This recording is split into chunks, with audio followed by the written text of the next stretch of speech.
Que dirons-nous donc d'Abraham, notre ancêtre? Qu'a-t-il obtenu selon la chair?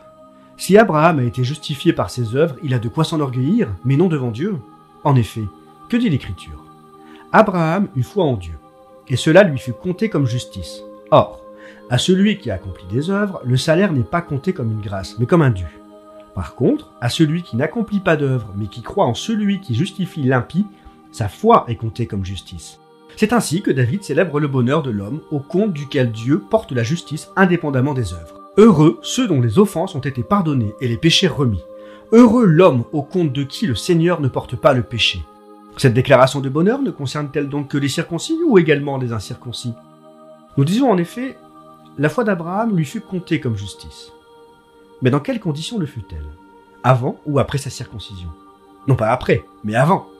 Puis, le signe de la circoncision lui fut donné comme sceau de la justice reçue par la foi lorsqu'il était incirconcis.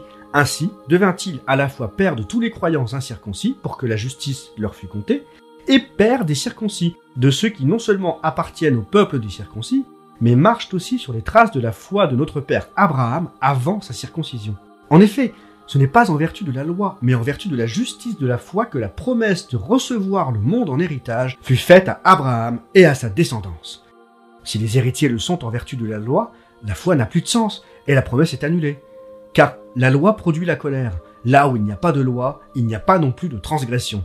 Aussi, est-ce par la foi qu'on devient héritier, afin que ce soit par grâce et que la promesse demeure valable dans toute la descendance d'Abraham, non seulement pour ceux qui se réclament de la loi, mais aussi pour ceux qui se réclament de la foi d'Abraham, notre Père à tous.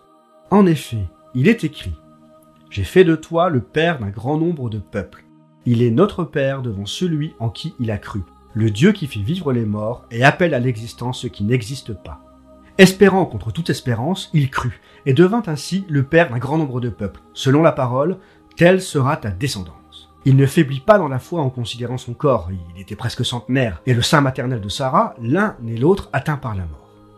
Devant la promesse divine, il ne succomba pas au doute, mais il fut fortifié par la foi et rendit gloire à Dieu, pleinement convaincu que, ce qu'il a promis, Dieu a aussi la puissance de l'accomplir. Voilà pourquoi cela lui fut compté comme justice. Or, ce n'est pas pour lui seul qu'il est écrit « cela lui fut compté », mais pour nous aussi.